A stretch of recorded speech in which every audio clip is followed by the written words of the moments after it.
Good morning, everyone. My name is Jeff Morris, and I am the chapter director for the Redwood chapter of the Sierra Club. And very excited to be with you here this morning. This is the third in a series of 3 webinars sponsored and coordinated by the Loma Prieta chapter, the San Francisco Bay chapter, and the Redwood chapter of the Sierra Club, all regarding sea level rise and why we need nature-based adaptation. The first 2 webinars were on May 13th and May 20th. They covered what is nature-based adaptation and why do we need it, and also where to use nature-based adaptations. The presentations have been robust. Our speakers have been amazing, and this morning is no exception.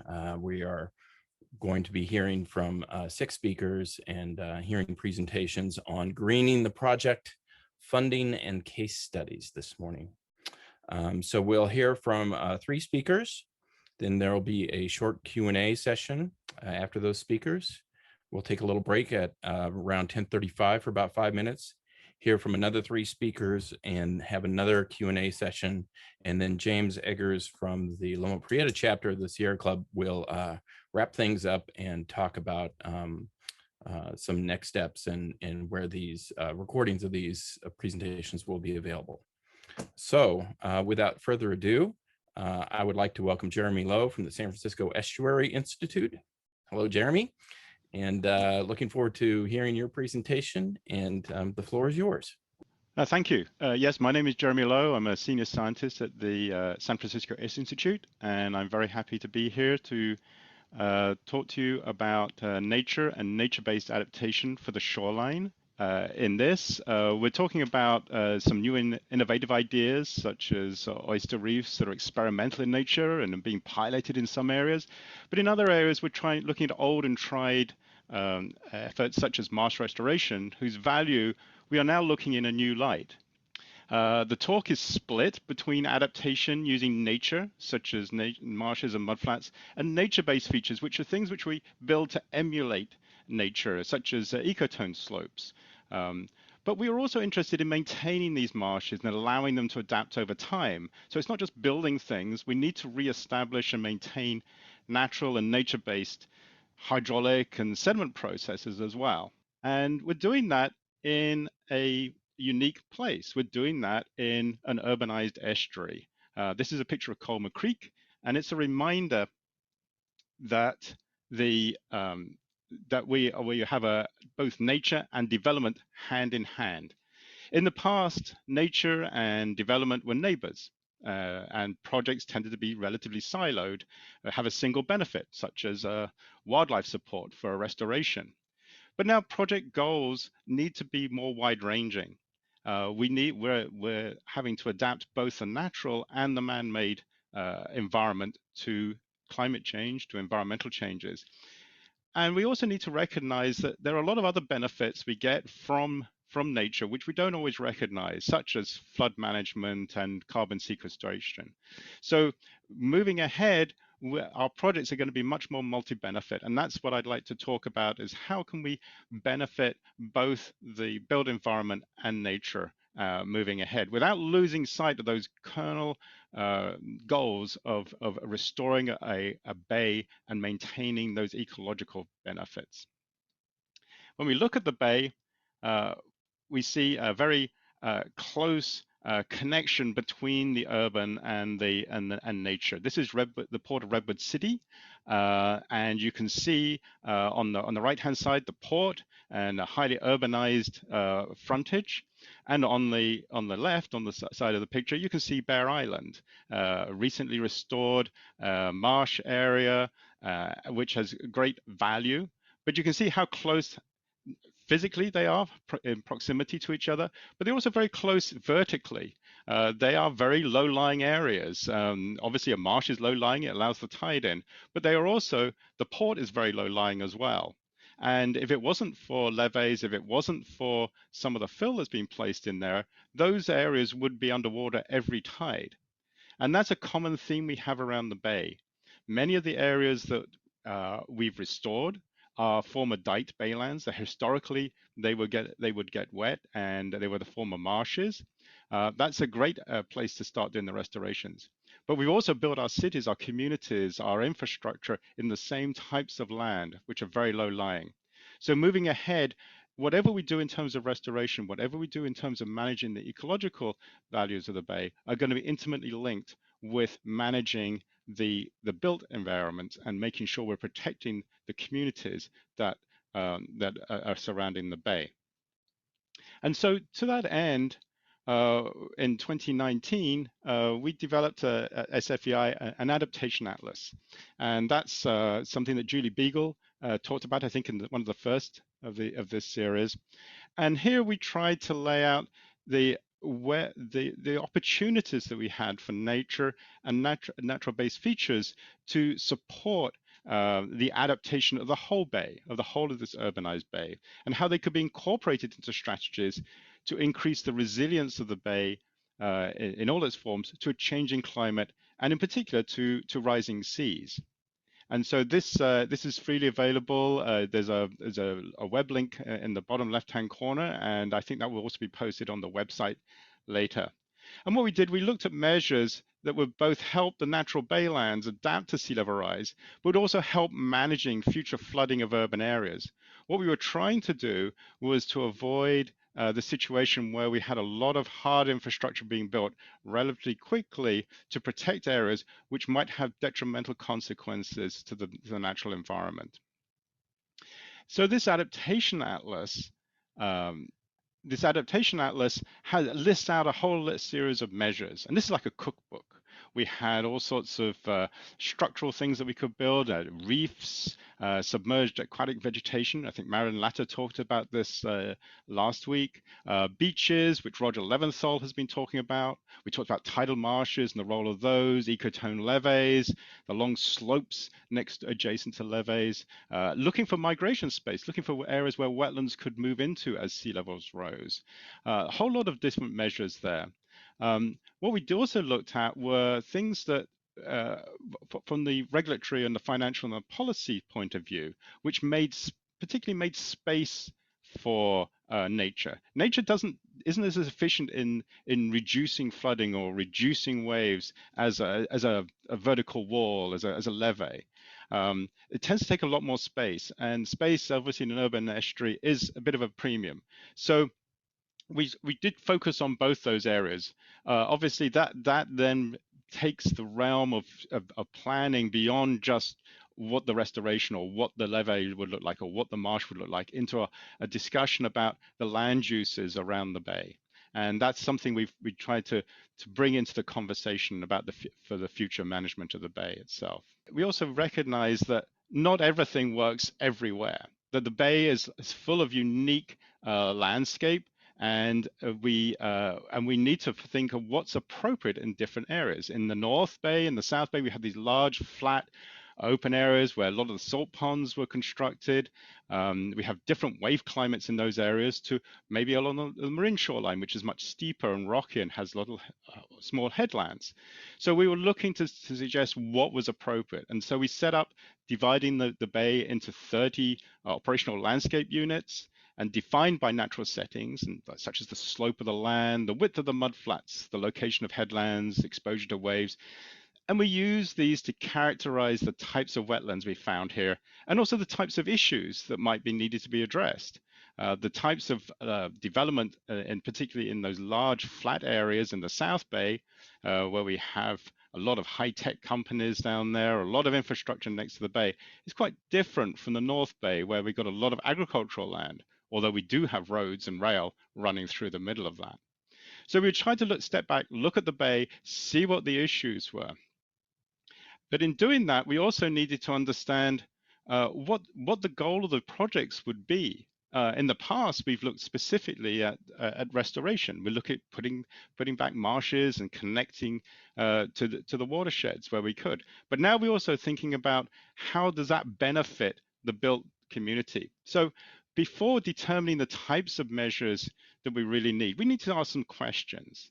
We need to ask, really, what are we trying to achieve with at the restoration with this? Are we looking solely at, what are the restoration opportunities we have here? What are the marshes, the connections to the creeks that we could have? But then also thinking about what are the hazards that the built environment has at these same places? And what are the risks and how valuable are those areas? So how could we incorporate both the restorations and the adaptations together? And then thinking about, well, what if we understand there's a risk, if we understand there's a risk from flooding, we understand maybe there's erosion, where do marshes and beaches make sense in either helping to solve the problem, but also where they make sense in their natural setting? You can't just build a beach anywhere. You need to think about where a beach could be sustained and would fit into the natural system. The same with marshes. Everything is set with a very specific elevations, with very specific space requirements. And you also got to think about what's behind and what's in front. If you've got a steep drop off, then having a marsh is difficult because you really need a mud flat in front of it. And what's behind, if you have a nice transition zone, but it transitions into a road or a built area, you've got to think of something different. And then again, we've got to think about how long are these things going to last. We know that the environment is going to be changing considerably over time.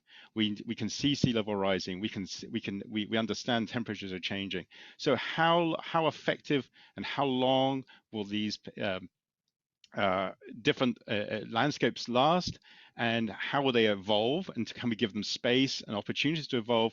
And then also thinking about how we combine these with levees and seawalls and so on, the more traditional approaches, because we are always going to need those in some places, and we're going to need hybrid sort of solutions to these. So in doing this, our tidal goal, our marshes goals, is really set out by things like the Bayland Goals project and in 2015, which kind of lays out a clear plan of where restorations could occur. So we're very well organized in the restoration side of things. On the landward side of things, it's more difficult because there's lots of different ways people can get flooded. So we have storms, we have sea level rise, which we've already talked about, but then we also got to think about the water coming from the watersheds through rainfall and trying to get down to the bay. We have potentially rising groundwater as well. As sea level rises, there may be a connection between the groundwater and flooding behind the levee. We need to think about marsh edge erosion and land subsidence as things go up and down and move. So erosion and changes in the land as well as in the water is important. And we've got to think about our marshes, and they will keep up with sea level rise. They will change, but we've got to give them the sediment to do that. So all of these things come together to change the flood risk. And we're really trying to start to think about how would we mesh together the restorations with these types of understanding of these different changes. And so when we're thinking about the changes and thinking about future development and what we need to do for those areas, we also need to think about what pairing the types of issues, measures that we might take with different problems. So if potentially one problem is wave overtopping, then we need to have natural features which will reduce the wave overtopping. And a beach is a great example of that. Another example is a marsh. A marsh, as waves cross over the vegetation and the energy is taken out of the wave, it reduces the size of the wave. These are great ways of doing things. But we need to identify what the problem is first. We wouldn't necessarily want to build a beach in a certain area if it wasn't trying to solve a problem.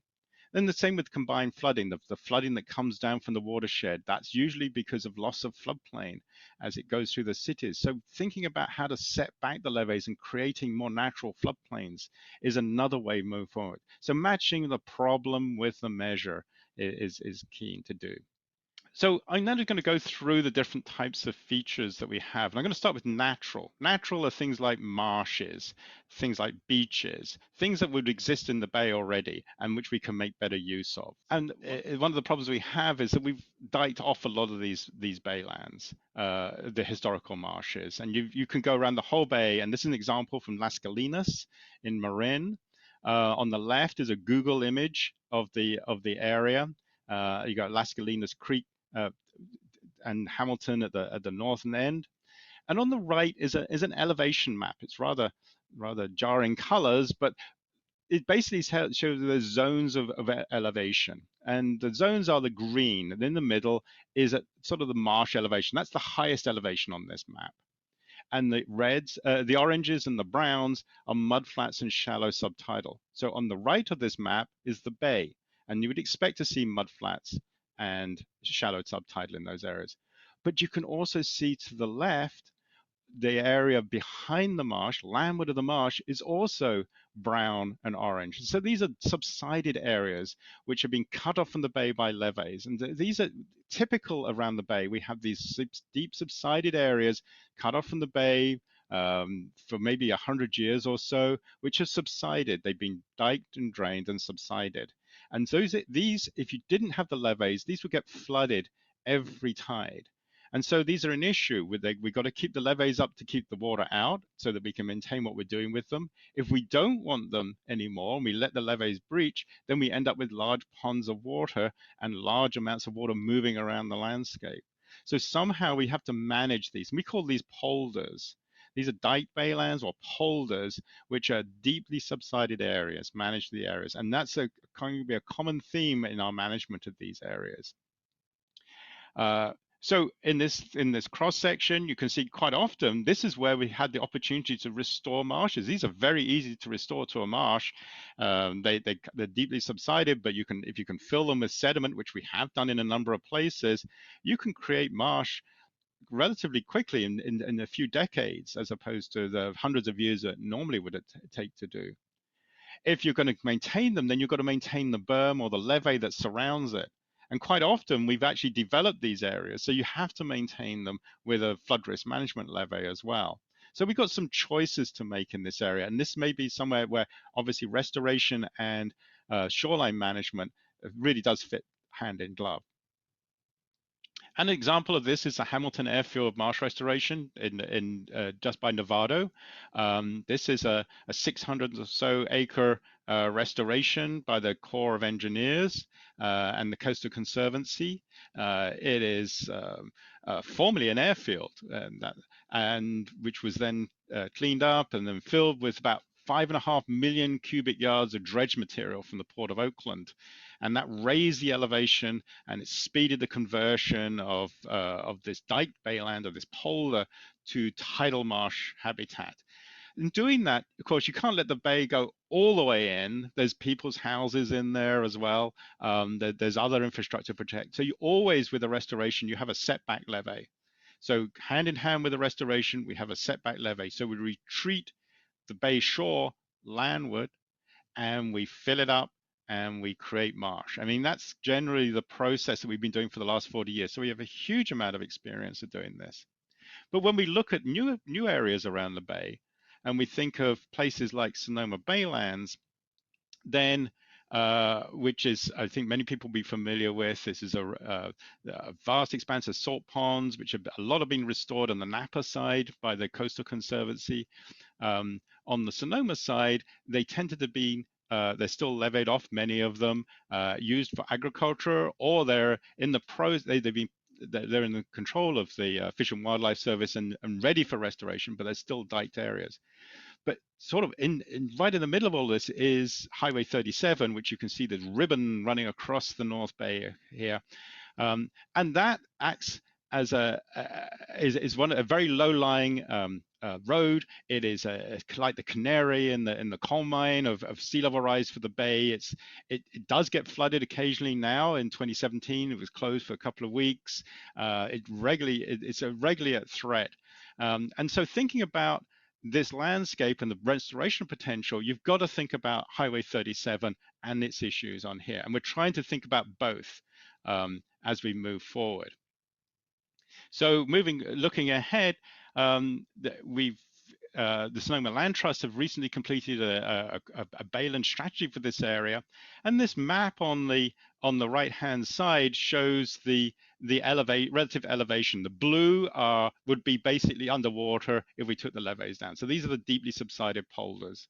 And the greens and the browns, they're getting higher up to marsh elevation and then beyond. So you can see from north to south, it's low in the southern end and high in the north. And we just don't have the amount of fill to fill these areas up. So we've got to think about how we're going to restore these areas.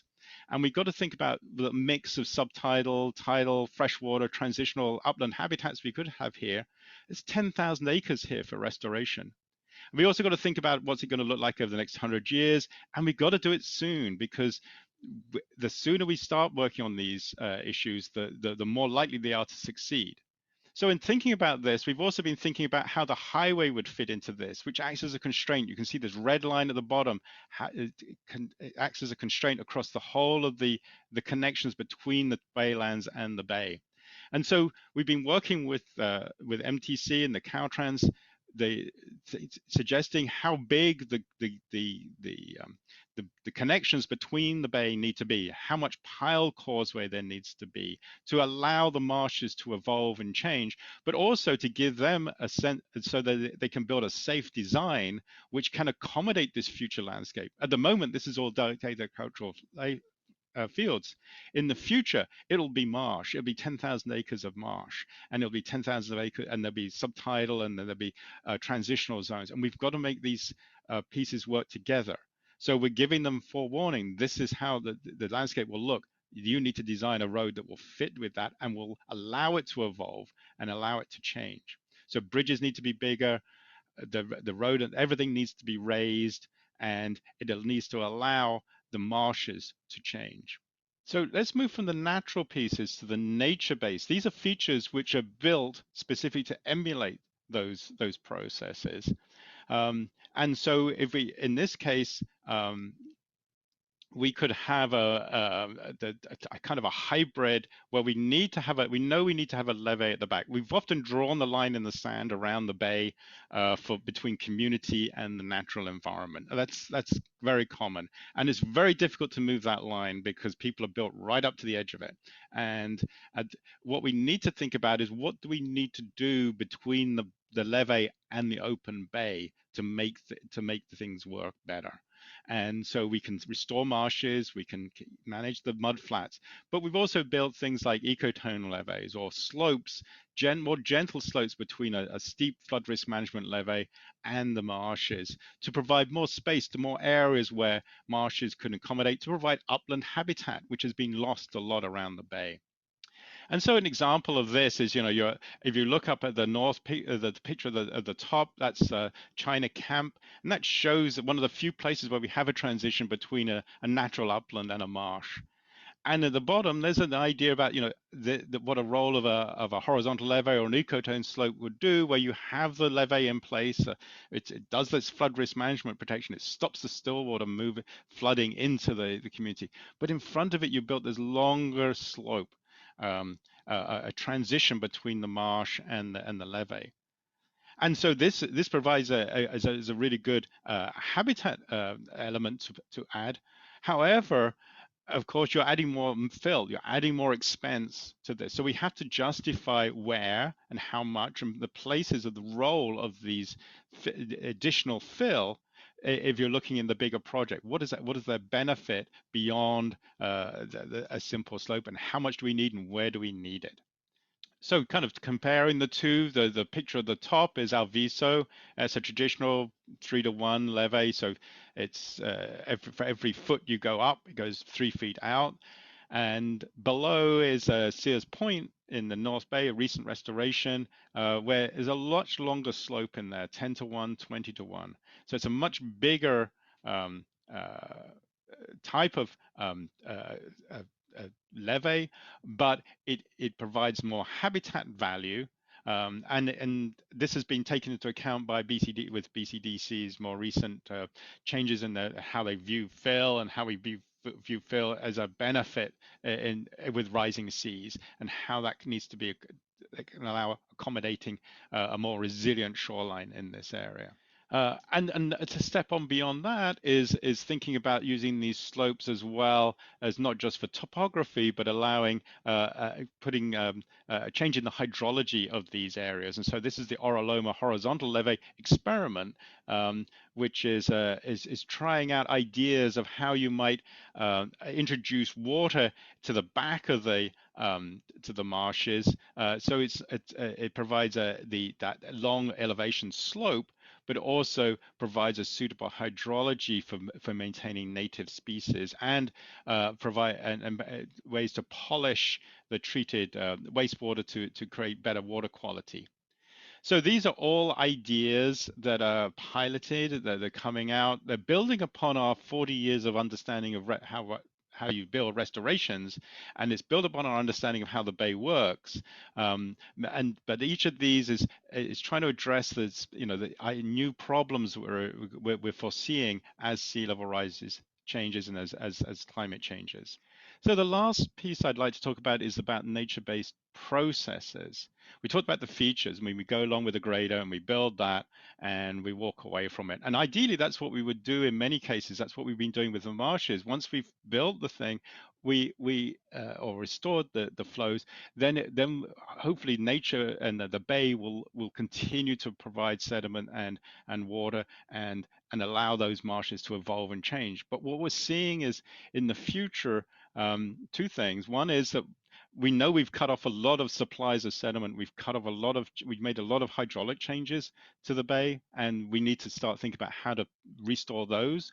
And in the future, as in the environment, as climate changes and it changes more rapidly, we're going to need to help provide more help to those certain of those areas. We need to think about how we're going to supply sediment and water to these restored sites and the ones we've already restored and the ones we want to restore in the future. How are we going to maintain those processes? So there's some ideas about thin layer placement. On the left is at Seal Beach as an experiment, often done in Louisiana's, but this is the first one in California, of spraying mud onto marshes. Probably pretty good for if you've got a specific hole to fill up, but it's very difficult to control. It does tend to fill in a lot of channels, and does create it takes some time for the marshes to respond. But there are some thoughts about how to use that. There's on the right side is sort of similar, but it's at the back of the marshes, and we do this by accident. This is the pictures from Sonoma Baylands restoration in the 1990s. And this is where dredge material was hydraulically slurried into the marshes, and it created some of the coarser material falls out more rapidly than the finer material, and it creates alluvial fans naturally. And so those over time in the bottom picture have vegetated, and these provide elevation at the back of the marshes. And this is an idea that has been proposed for both in Marsh and in Richardson Bay and other places. Can we use this to put material in? We've also looked at how to maybe add material more naturally to large marshes, and this is ideas that would work with the Corps of Engineers, who have a pilot project in place called strategic placement, where there's some ideas, three different ideas we looked at. One on the top is about spraying marshes like we did before. The one in the middle was placing sediment into channels, but we want to be careful about that. We don't want to block the channel as much as get it onto the marsh itself. And the one at the bottom is actually placing it onto the mudflat or the shallow subtidal and allowing waves to naturally resuspend and carry that sediment into the marshes or onto the other parts of the mudflat. So gradually increasing the amount of sediment that's available generally in the area to allow the marshes to keep up. So this would be like a maintenance as opposed to a creation of a restoration. And so those are the kind of ideas that are being thought to be piloted over the next couple of years in the bay, trying to make much better use of the dredge material that's available, but also better ways to place it into the bay. And another idea is making these connections more permanent. So this is down at Pond A8 in Sunnyvale and Calabasas Creek. And this is actually, the creeks down there have been rerouted, as you see on the left-hand side, to go around the salt ponds and to avoid them. But now, with the salt ponds being restored to marshes, there's opportunities to put the creeks back into the marshes, allow the sediment to go back into those salt ponds to create and maintain those marshes. So this is a Valley Water project, and the South Bay Salt Ponds project. So this is a way to reconnect those processes to make the whole marshes more sustainable. So I'm just going to pass, I've got 3 more slides talking about, one is about space. And all of these different types of discussions about reconnecting processes and restoring and fitting in nature-based features, they all need space. And we all need to think about imagining the sort of the cross section or the plan shapes of the bay, connecting from the mudflat all the way up to the watersheds.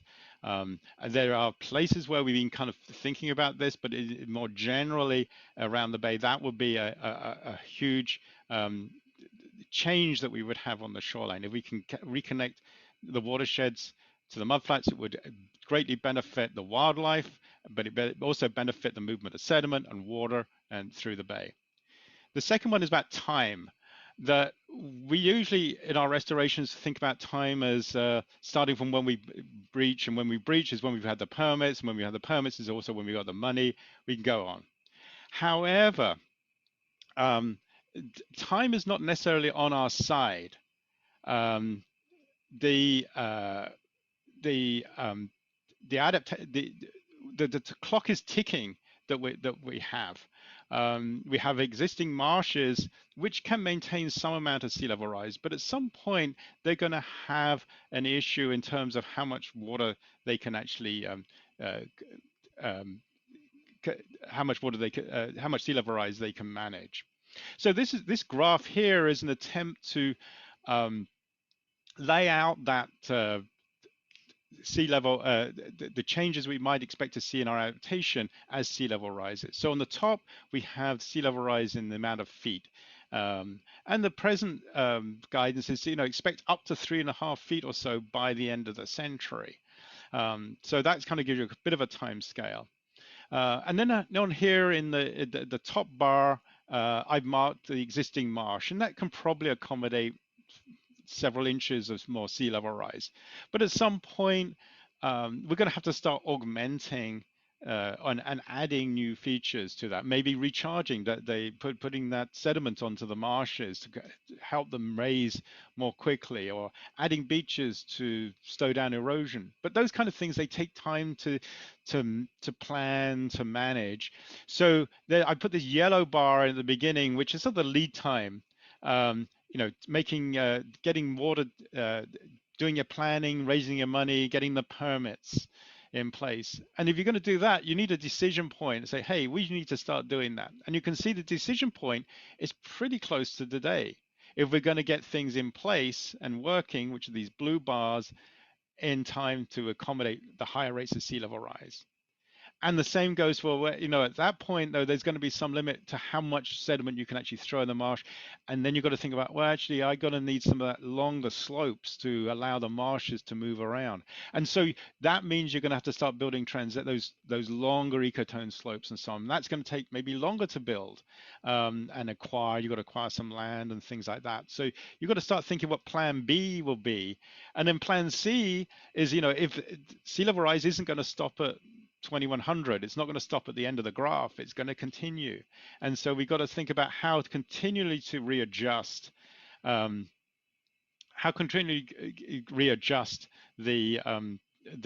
shoreline to accommodate these higher and higher sea levels, and to give space and time for these marsh restorations. So there's the adaptation pathways, they would call it.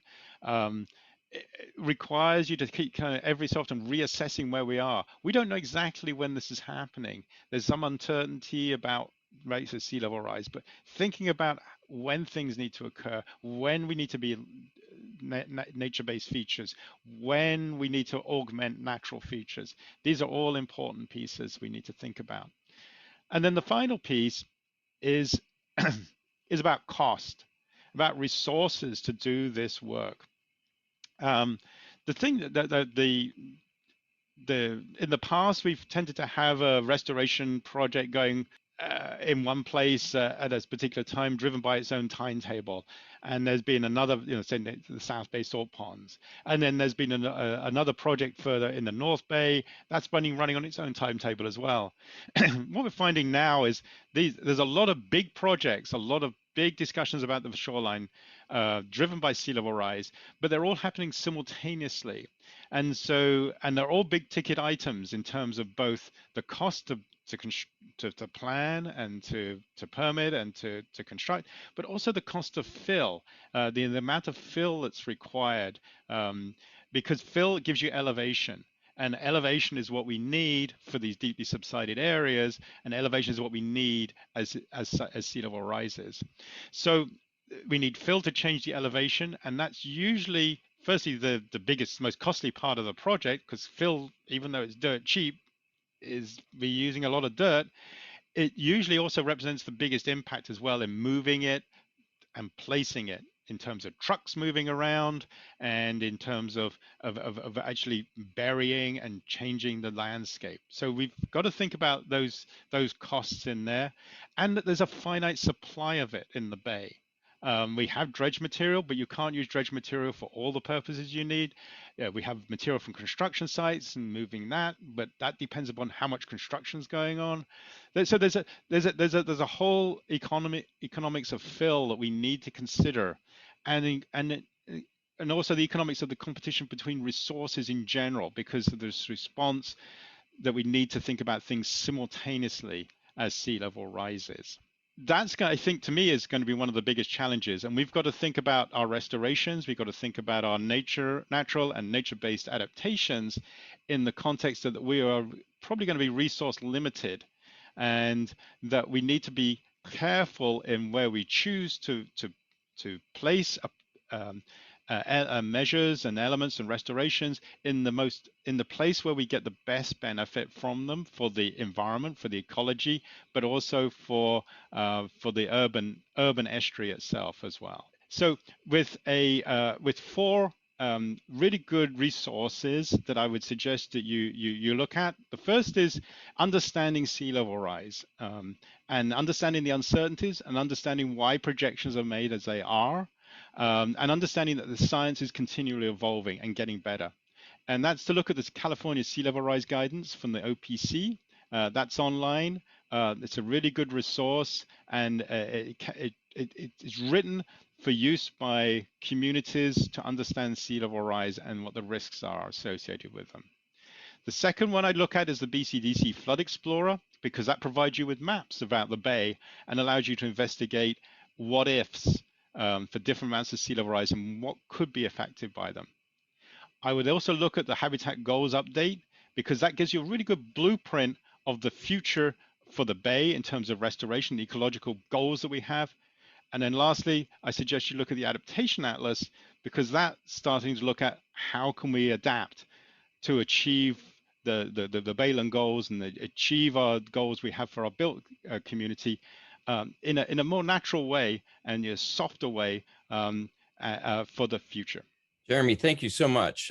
Fascinating information, and I'm sure we're going to explore some of that in the Q&A. Speaking of the Q&A, I neglected to mention this at the top, but if folks are interested in shooting the panelists questions, just put them into the Q&A box. Depends on your platform, but usually at the bottom of the screen if you're on Zoom, and we will be able to facilitate that Q&A after the first three panelists have completed their presentations. In that regard, welcome Josh Bradt from the San Francisco Estuary Partnership. And Josh, take it away. Good morning. It's a pleasure to be here. Thank you for inviting me to speak. I'm going to be talking today about an individual project in a geographically specific area. It's the North Richmond Shoreline. My talk is going to be essentially in two pieces. The first piece is going to really describe the area, the project itself, the drivers of the project. And then the second part of my presentation is going to really talk about the history of the community participation that got us to the place where we are today with a project that is ready to go. Well, ready to be designed. Here's the North Richmond Shoreline. It's an aerial shot. The North Richmond Shoreline sits between Point Pinole Shoreline Regional Park, which is here on the lower left, and stretches all the way to Point Malate along the south side of San Pablo Bay.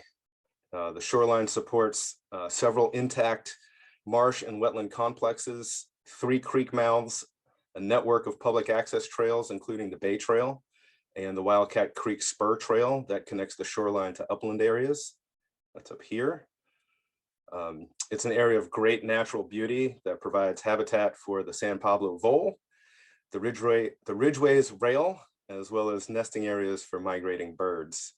The views are mostly spectacular here, although sometimes interrupted by the built environment. Aside from open space, other land uses here include heavy industrial uses. There's the Richmond refinery. You can see those stacks emitting some kind of steam in the lower left. There's a chemical plant in the area. There's many auto wrecking yards, transportation infrastructure. We have the Richmond Parkway that connects Highway 580 to Highway I-80. There are two interstate railroads in the area, one of them providing, an informal levee. There's waste management that occurs there with a wastewater treatment plant because it is so low-lying, as well as the West Contra Costa sanitary landfill, which is on the lower right. You see that rising green area. That's the landfill, which I believe is about 200 feet of solid waste buried and capped. And then there are two residential communities that are right in the neighborhood. It's Parchester Village and North Richmond, which are two unincorporated communities of color. And in the middle, you can see some footprints. We took a walk, the stakeholder group planning the North Richmond horizontal levee project. We took a walk during the king tides about a year and a half ago, and we actually saw wildcat footprints or paw prints in the mud on Wildcat Creek Trail. And just to reiterate, the views are spectacular. This is from the landfill loop, which is part of the Bay Trail that encircles the actual landfill. Here's a diagrammatic look of that trail itself that rings around the landfill and even connects to Wildcat Creek Trail Marsh. That's right here, and then connects to that spur trail that goes inland or upland. And the landfill loop trail, as well as this trail right here behind the wastewater treatment plant, are both segments of the Bay Trail. As Jeremy mentioned, being at low elevation means that you're at risk and vulnerable to sea level rise. And this whole area is basically built on historic baylands fill. Much of the shoreline is vulnerable to sea level rise. Here's use of that map that Jeremy mentioned from BCDC, their mapping program from their Adapting to Rising Tides effort. It shows some vulnerability analysis with areas that would be inundated or see significant inland flooding with 5.5 feet of sea level rise, which is predicted by the end of the century, if not earlier. And then we have arrows just sort of pointing at the various features of concern in this area that are threatened. In June of last year, the West Contra Costa, the West County Wastewater District was awarded a grant from the San Francisco Bay Restoration Authority for about $654,000 to conduct preliminary planning for a horizontal or living levee or ecotone levee that promotes the creation of transitional and upland habitat as the Bay reclaims the marshes. And the levee design would offer significant flood protection and opportunities for Bay Trail improvements. And what's novel about the approach that we're taking I'm a project manager with the Estuary Partnership. I didn't really introduce myself, and we've been helping to steward this project to this point. And now I am a project manager with the San Francisco Bay Restoration Authority. So my role has changed from being, an on-the-ground organizer and helping people come together to now being the person who's going to be processing the invoices that come from the wastewater district. But as I mentioned, what's novel about this approach is that the shoreline, like much of the Bay Area, is made up of a lot of different properties, different property ownerships, different land uses. And this approach is looking at a study area and trying to develop two options or two approaches. And the first one would be the preferred approach, which would be a collaborative project that spans many different properties and property owners and land uses and creates, really a fundamental unified approach and design that would, have benefits by offering an economy of scale. And again, be have each landowner's kind of interests integrated into the project design. And so that's the collaborative approach that we're exploring that we think could be a model for the Bay Area, because, you know, most of the shoreline, again, is fragmented ownership. However, if the collaborative approach loses steam, and other adjacent property owners pull out after a feasibility study is done, you know, the goal of the project is to do planning. We are trying to develop 30% design plans for that extended levee. I'm going to go back one slide. The extended levee, which is that light blue, thick line. Hopefully it shows up. You know, if we can get a levee, that would be the ideal. And I don't think any of us think that we're going to get to a 5-mile long levee in this project. However, you know, we're trying to create partnerships and relationships with all of these property owners to come together to get to this, this collaborative approach. And as I mentioned, if the collaborative approach does not work, after we provide feasibility studies to all the partners and a you know, an early cost estimate of what the shared costs might be, then the design would probably, well, not probably, the design would focus really more on the backside of the wastewater district, where the backside of their levee, or the backside of their treatment facility has the Bay Trail on it, which is where this yellow band is, and that would be the likely alignment of that ecotone levee that would provide, yeah, the habitat opportunities, the flood protection, improvements to the Bay Trail.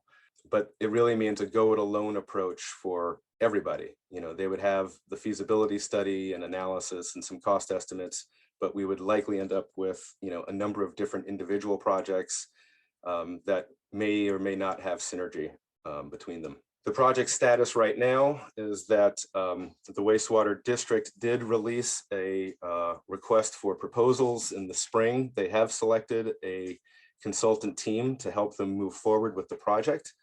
I'm expecting them to submit a revised work plan based on the consultant's approach.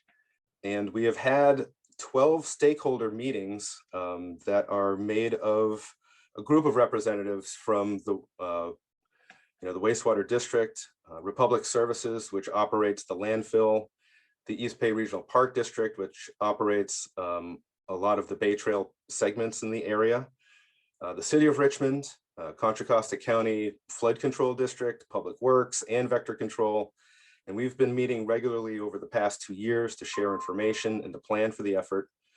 The group is drafting a charter agreement that details the project's planning process, decision-making roles, and expectations for participants. And now I want to speak about, you know, how we got here and the rich history of community engagement and leadership in North Richmond, including Parchester Village. And while I'm not a resident of the area, I've been privileged to work with this historically Black community for 25 years.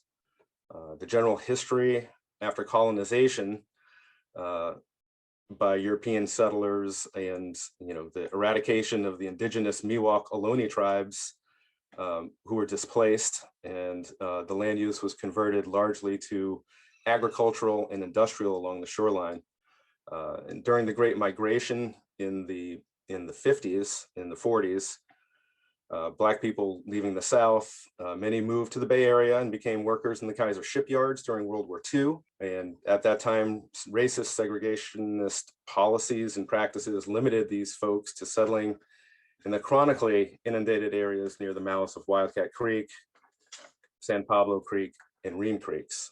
And after the shipyards closed, there was little public investment or economic opportunity, and the community was hit particularly hard by the crack epidemic in the 1980s. But this is a very resilient community and a very engaged community. One major victory in environmental planning was to get the Army Corps of Engineers to finally implement flood control measures in the 1980s. In the center is a picture of Lily Mae Jones, who was a lifelong resident and an activist, and was instrumental in getting the community to push for a multi-benefit design rather than the typical flood conveyance open box channel behind a chain link fence, which had been the standard at the time. And the Wildcat and San Pablo flood control projects that were built include a low flow environmental channel for an anadromous fish passage. It has its own riparian corridor down the middle and a wider floodplain with setback levees that support public trails. The Wildcat San Pablo Watershed Council was established as an advisory body to the Board of Supervisors.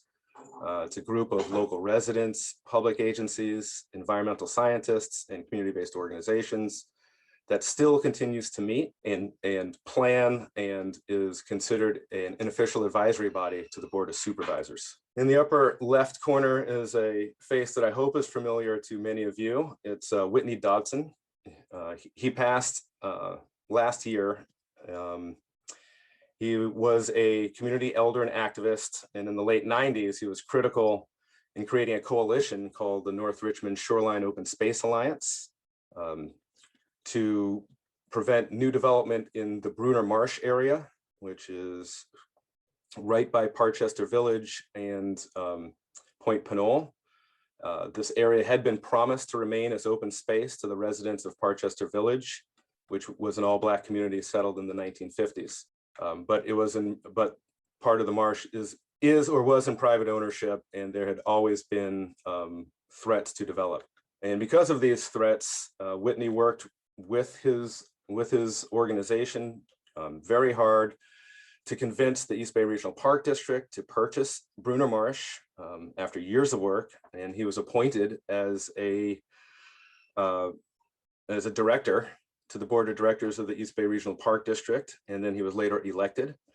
And the Park District restored the marsh to tidal flows, constructed a public use boardwalk, renamed the area the Dodson Family Marsh, and to promote awareness and appreciation, the North Richmond Shoreline Open Space Alliance continues to hold an annual Shoreline Festival every fall at Point Pinole Regional Shoreline Park, although I think it didn't happen last year due to COVID. And so that's kind of like the early 90s work that was going on the shoreline. And while Bruner Marsh was being restored, there was it got kind of quiet on the shoreline in terms of activism for shoreline use and protection. But in 2016, the Estuary Partnership, my organization, we got a grant from the EPA. It's Climate Ready Estuaries program to take on a two-phase project. And the first phase was to develop an upland transition zone mapping methodology. And the second part was to apply that mapping methodology to North Richmond, while also working with the community to create an updated shoreline vision in the face of sea level rise. A local community-based organization called the Watershed Project, which maybe many are familiar with also, they did a lot of the community engagement, trying to understand how folks currently use the shoreline area and what the local priorities are. Again, this is back in 2016. They held stakeholder meetings with North Richmond Shoreline Open Space Alliance members, local public agency staff, and we met with individual community leaders. And the final shoreline vision document that was produced by the Estuary Partnership, it aligns community priorities that were elevated during this outreach process with strategies and actions for shoreline restoration, conservation, and public use. And right here is a call out of 8 near-term project opportunities that could meet those goals and strategies on the previous page. And at the top, the horizontal levee is listed.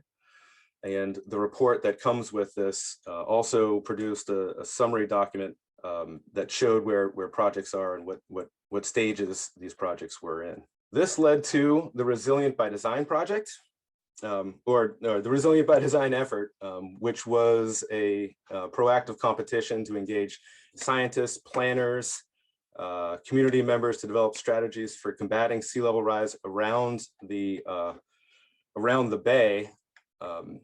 A team was assigned to North Richmond. The team was called Methuen, or the home team. They're a firm out from San Francisco. They created an invitation-only community advisory board to dig into the issues that were identified in that vision document that I mentioned earlier, They developed this final report that integrated a lot of the issues and needs in the community, centering around the community's identity of self-reliance and resilience. They developed graphics. This one is for a horizontal levee in a muted marsh, along with graphics showing what that could look like to really excite the community. There's an overpass of the Richmond Parkway, which would be a great feature to be added. And lastly, here's the stakeholder group. Again, we've met many times, 12 times, to share information, to learn about sea level rise, adaptation strategies, develop working relationships, reach a shared understanding of desired benefits, and alignment of a extended levee.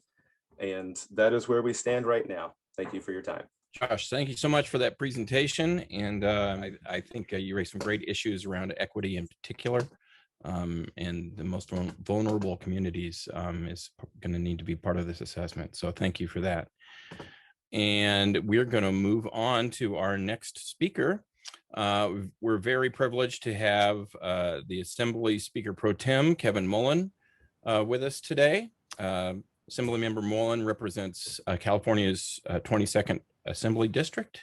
And Kevin, take it away. Thank you so much, Jeff.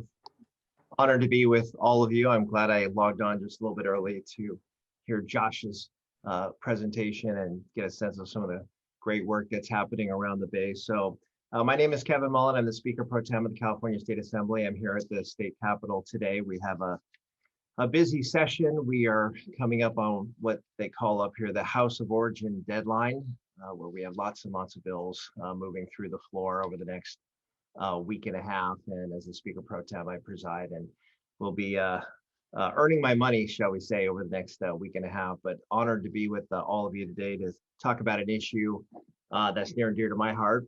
Just to give you a little bit of framing, I represent the 22nd Assembly District, which is in San Mateo County, northern and central San Mateo County, and have been representing that body, that district, since 2012.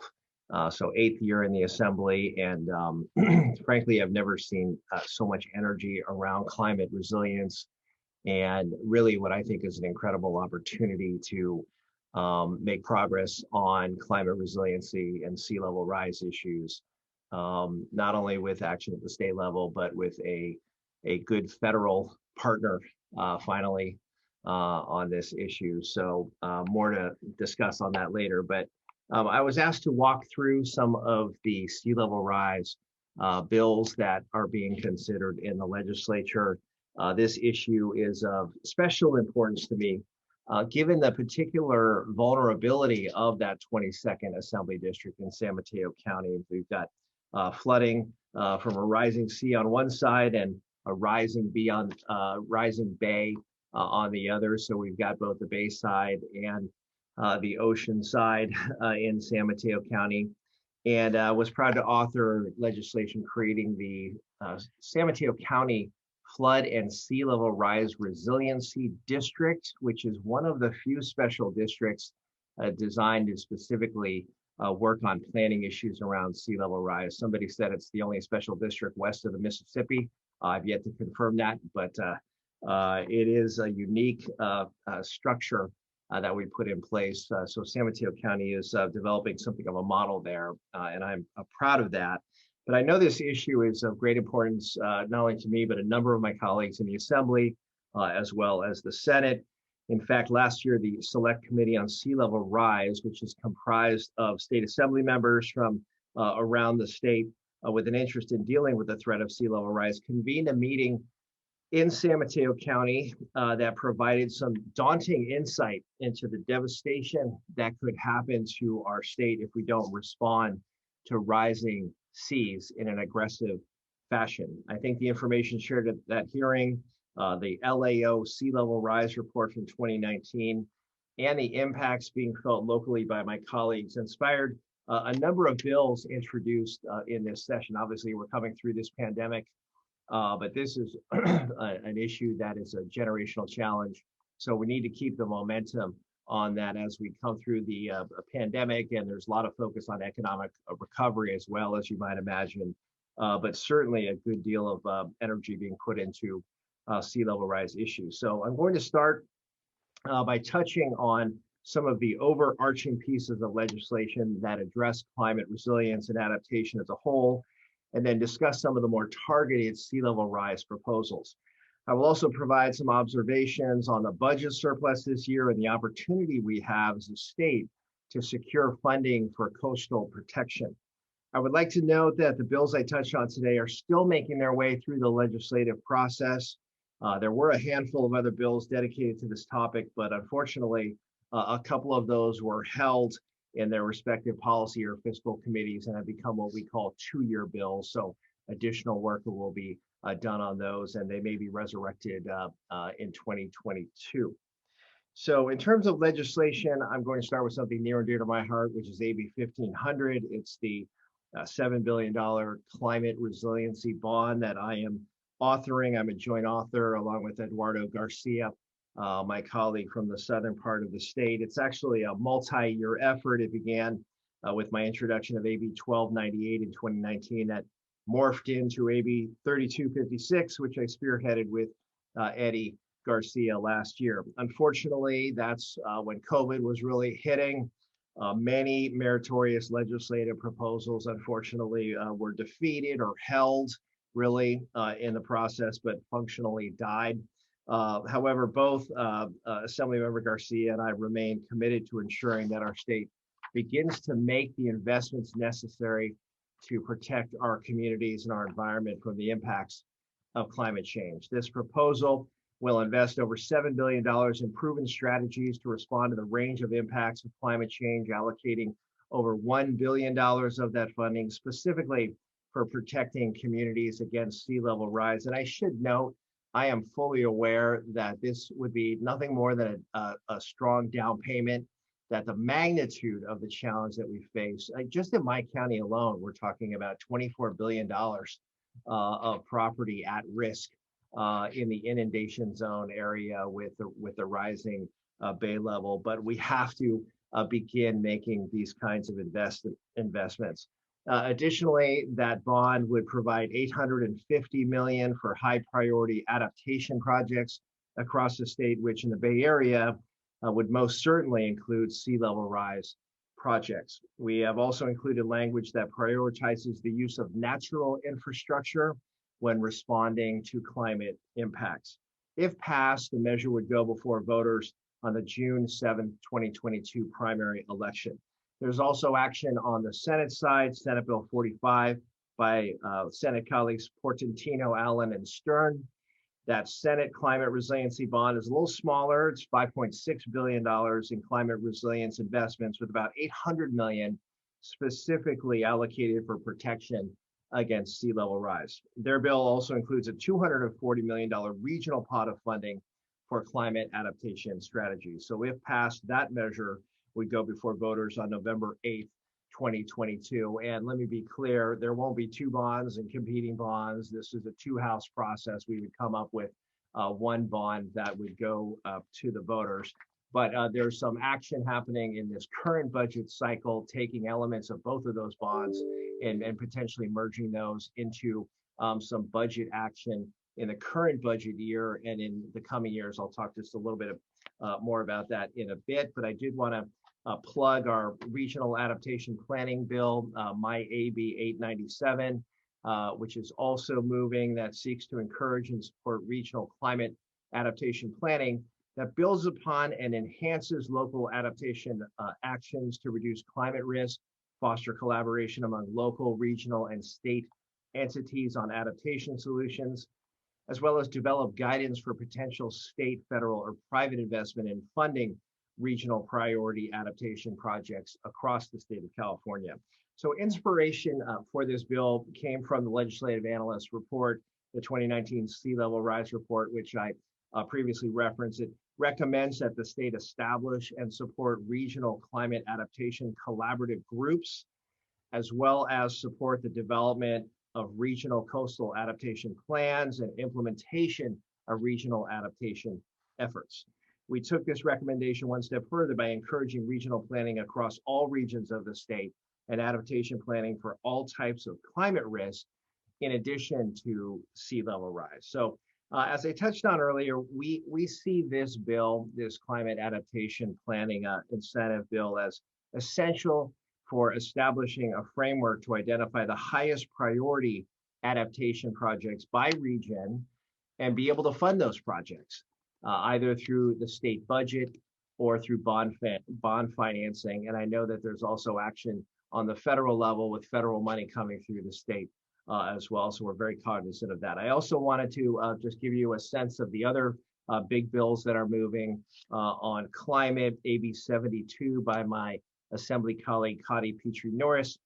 That bill recognizes that coastal adaptation efforts in California face many challenges, including high cost, lack of available resources, and a highly complicated approval process for coastal adaptation projects. So AB 72 seeks to cut green tape for sea level rise projects by requiring the Natural Resources Agency, the NRA, to explore and implement options within its jurisdiction to establish a more coordinated and efficient regulatory review and permitting process for coastal adaptation projects.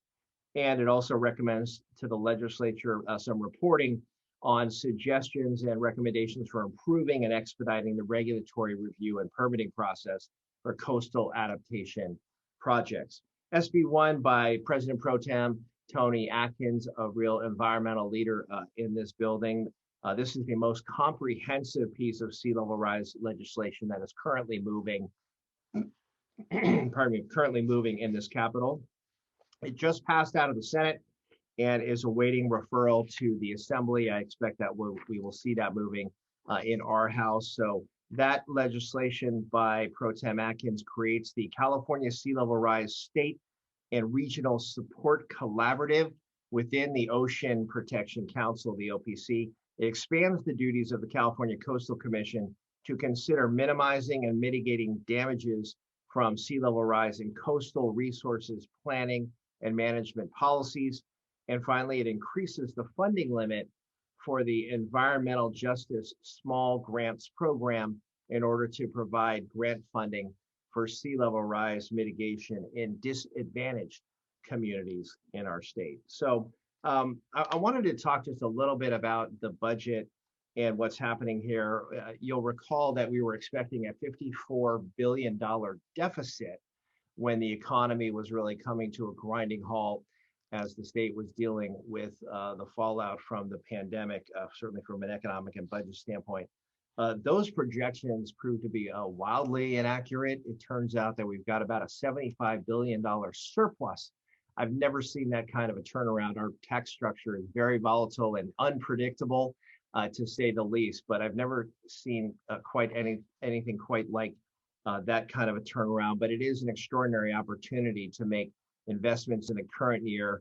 About half of that $75 billion surplus is spoken for, in a sense, with replenishing our rainy day fund and the Prop 98 education guarantee. There's still about $35 billion or so discretionary that the legislature can work with in the current year. And as you would imagine, I certainly hope a considerable chunk of that money can go to these investments around sea level rise and preparing the state for what is to come. So just a little more in detail on the budget. In addition to those climate bonds that I referenced, our state really does have a great opportunity to fund climate resilience at an unprecedented level, given the enormity of that surplus. The governor's May revise includes about $200 million to the OPC, the Ocean Protection Council, for protection against sea level rise, but the legislature will likely push for more. The Senate's climate resiliency package includes about $930 million for coastal protection. The details for our Assembly climate package are being worked out even as we speak. We will have a proposal, I would think, similar to the Senate. In fact, in this room behind me at 11 o'clock, there'll be a bicameral working group talking about these kinds of investments, what we can do in the current year. So definitely more to come on that. I did reference this new environment that we're in with a strong federal government partner, one that understands, frankly, at the administration level, the unique challenges we have in California, having one of our own in the White House and Kamala Harris. But the Biden green infrastructure package could include funding for sea level rise projects in California. It's hard to say until we see more details. Maybe some folks on the call have been following that closely.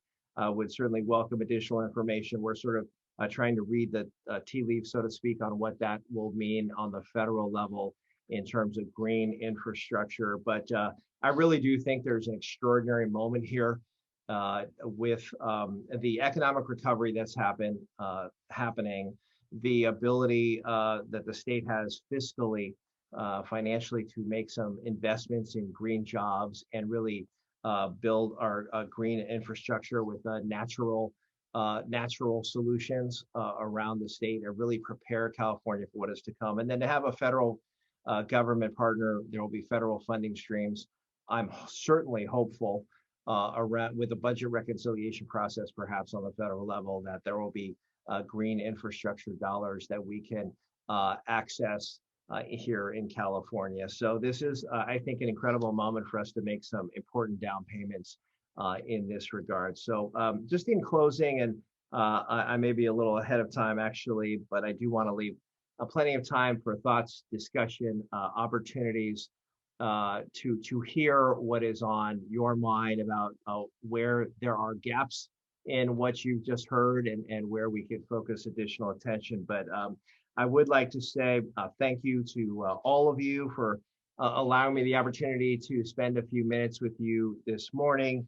The success of all of these bills that I talked about and many that are moving that I frankly haven't touched on, the success of these bills would not be possible if it weren't for the advocacy of the Sierra Club and organizations of like mind that are continuing to push on this issue and the need for aggressive action. So thank you all for what you're doing. We cannot afford to wait any longer to respond to sea level rise. I think there's a clarion call, and that local select committee that met in my district, that was a wake-up call even for me about the challenges, the generational kind of a challenge that we face with sea level rise and some unique challenges we have, particularly in the Bay Area with the 9 counties that ring the Bay.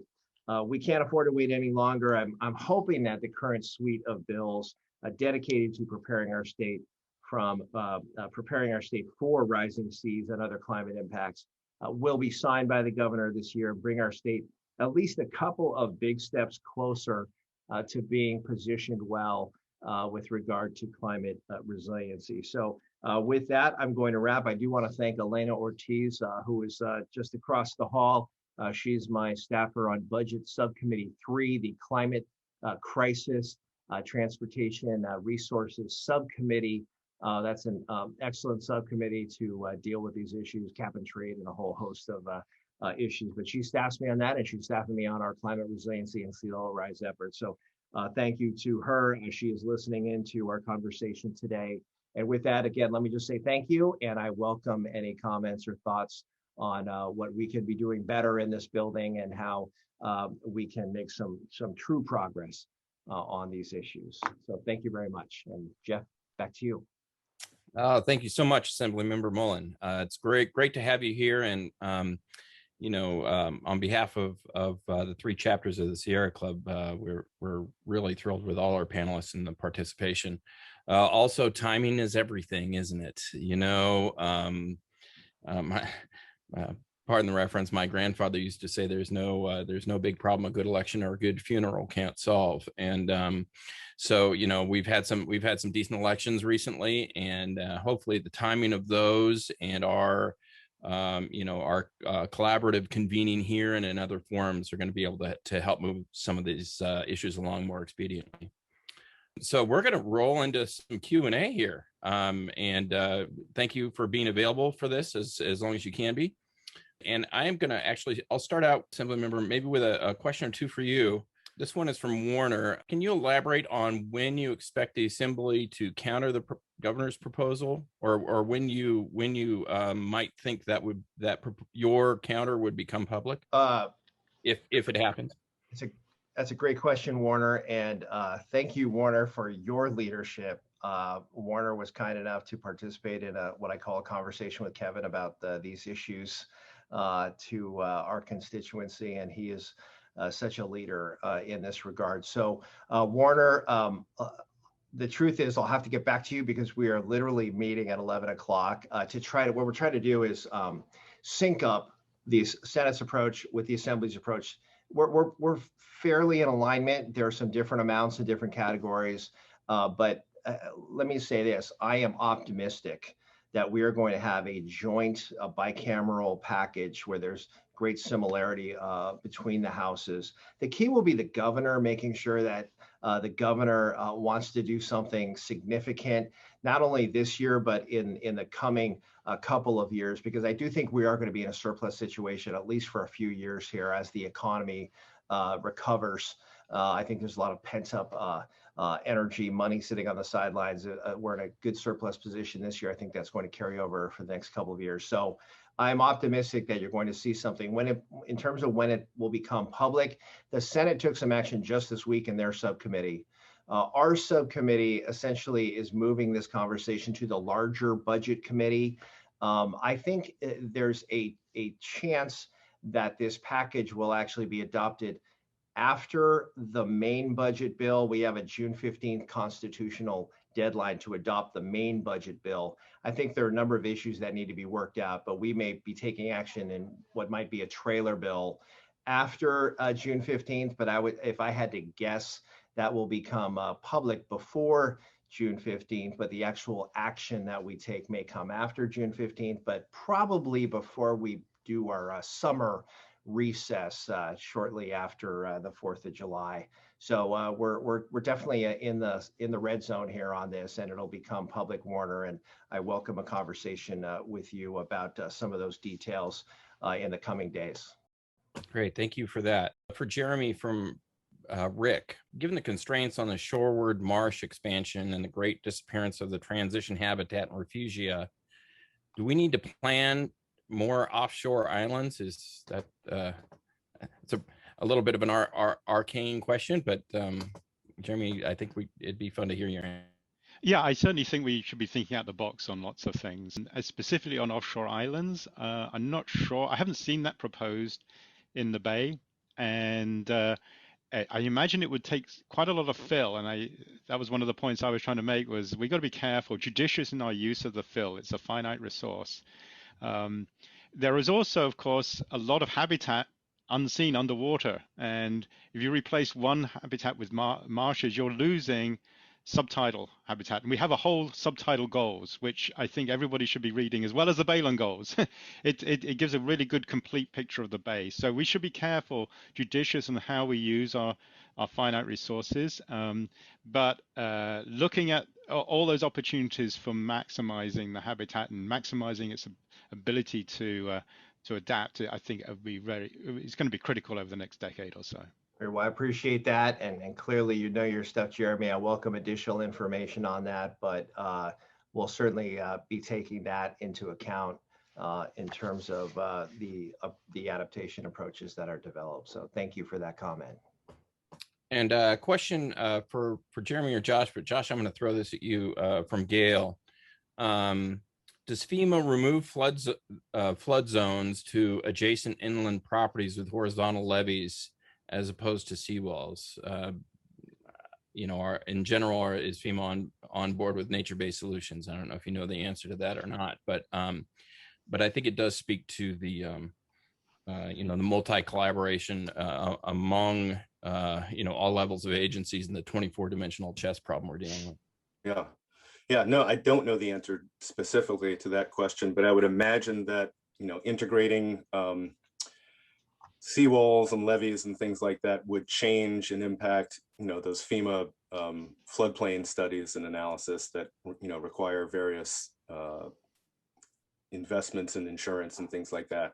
So, I would imagine, they update those maps, on a standing basis, as far as I know. So, it would be likely into reaction from something that was built, not something that's planned. Right. Yep. Thank you for that. This is kind of a this might be for all three panelists, but I'll send it over to the political side first. As far as changes in land use or changes in the collaboration of ownership buy-in that Josh was talking about. Assembly member, how do you see the Coastal Commission's role potentially changing? You mentioned a little bit about this, their levels of authority, and how do you see the process of getting local land use decisions integrated into a larger regional or even national process? That is a fantastic question. The Coastal Commission obviously plays a crucial role. Just to give you one minor example, in terms of my district, there are some folks who are advocating for essentially a seawall in Pacifica. There's a real local push for something like that, which is not a natural solution, but there's an urgency around it. And I know that in some informal discussions, the Coastal Commission process may take years and years and years, even if there was funding allocated. So I think there's just sort of a natural tension there. But the Coastal Commission plays a crucial role, and it's really about kind of what is the balance between those local interests and the larger regional and statewide interests, and essentially not having a precedent be set that would endanger other coastal lands. So it's a tension, and we do the best we can to manage that. And any sort of funding that is sought for solutions that aren't natural solutions, we need to give some thought to sort of what this means for the state as a whole. So tricky stuff when you're talking about some of those tensions. Yeah, for sure. It's going to be a dance for a while, isn't it? Jeremy, question from Susan, a pretty hyper local question, but what do you recommend for Foster City?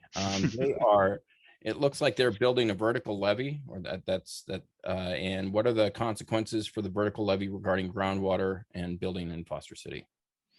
Yeah, they are proposing they are building a piled seawall along. They're very constrained for space in that along Foster City.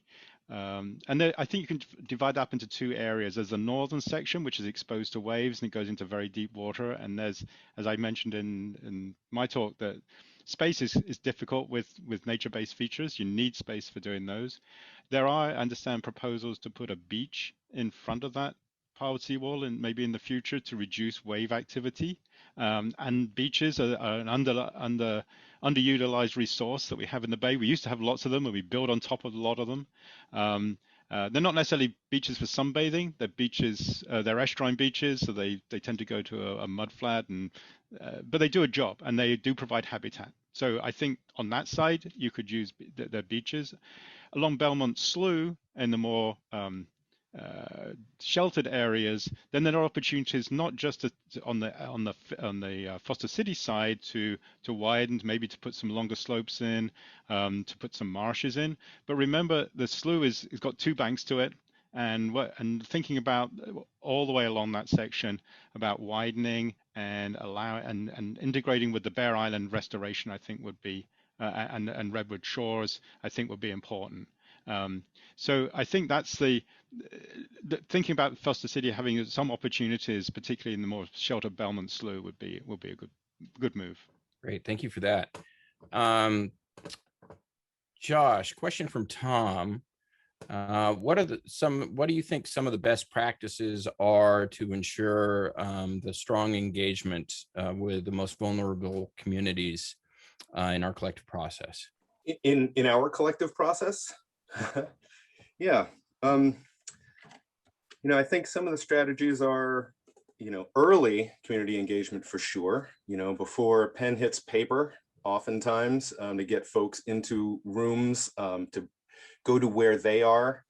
We are working, when I mentioned that we worked with the Watershed Project, they essentially, were the boots on the ground in the community that they were very close to and have good working relationships and trust with. So they became the ambassador for, this effort. And I think that that's a good approach, is to work with folks who are already embedded in the communities. Let them be the foot soldiers, if you will, to bring messages to folks, but not just bring messages, but also create space for listening to what the needs are, what folks want to see, making some of the public use features culturally appropriate. Not everybody is into kayaking, so things like that, where we are being as open as possible and listening a lot. And then there are touch points where this stuff works. Going back to my project and looking at some of the chat, there were questions about community engagement, and if there is a budget surplus, things that need to be allowable from grant funded projects is being able to serve food to the community, or to give people stipends for participation. Folks who live in frontline communities have a lot of different challenges. The environment isn't always the #1 issue on their plate. So making these issues relevant to these communities, framing them in ways that will get them excited and interested. And frankly, babysitting, childcare, food, and even a participation stipend are really attractive. Yeah, thank you for that. I think it's crucially important that we recognize that there's going to be different priorities depending on what community we're talking to, and certainly that's going to be important moving forward. Jeremy, I'm not sure who this question is from, but to what degree do you think the Sonoma marshlands play in the role of the Bay Area wide mitigation bank for negative impacts from sea level rise? Yeah, I know that there's a lot of interest from mitigation banks in the Sonoma Baylands. They're agricultural lands, which are a lot of willing sellers in that area, and there's also interest in the Petaluma River as well. So these big, relatively undeveloped baylands have been attractive for mitigation. A lot of it, I think, is maybe driven by the Highway 37 looming on the horizon. And there's obviously going to need to be some mitigation, although, and they have been taking much bigger interest, Caltrans and MTC, in the wider area, not just a narrow corridor along the road, but thinking about the whole landscape. And they've been working a lot with environmental groups up in that area. As for the wider implications, the types of habitat you get up in the San Pablo Bay would mitigate for some areas. It'd be somewhat distant, maybe from South Bay, and maybe somewhat different type of habitats. But I'm sure mitigation. We see a lot more mitigation banks being proposed at the moment, maybe for this reason, because of that. Great, thank you. And it looks like this might be the last question before our 10:35 break. And I'm going to direct it to the Assembly Member Mullin. This question is from Bob. All of the climate adaptation funding for regional planning seems to be in the form of grants, or maybe one-time sources would be another way to phrase that. Do you see any opportunities to identify ongoing sustainable revenue sources for these efforts? Yeah, well, let me say I wish. These are largely grant-based. The key is funding them at an appropriate level, where you're actually addressing these adaptation projects and funding these things at scale. The grants are usually designed so there's a competitive process, and that's sort of the nature of sort of creating these buckets. But I'm sort of looking at this extraordinary surplus as an opportunity to fund things at the appropriate level over the next 2 or 3 years. So I sort of call it the 3 Bs: the budget surplus we have now and in the coming years. The second B is the bond, because some of these big projects, wetlands restoration, I think we can put some money from the budget, but I think it's also appropriate to fund through the bond in terms of wetlands restoration. And then the third B is Biden, just having a federal source of funds that we can match at the state level. I really think there is a moment here where we can make some major investments. But yes, ongoing sustainable funding, we continue to seek that. But we're going to do whatever we can in this current budget environment to get the resources that we need to make some of these critical early investments. Thank you for that. You know, starting friction is greater than moving friction, isn't it? So if we can get some traction going, maybe we can keep that momentum. Well, thank you to all three panelists. We're going to take a little 5-minute break here, come back with 3 more excellent speakers. And thank you, gentlemen, this morning from all of us at the Sierra Club. We really appreciate your participation.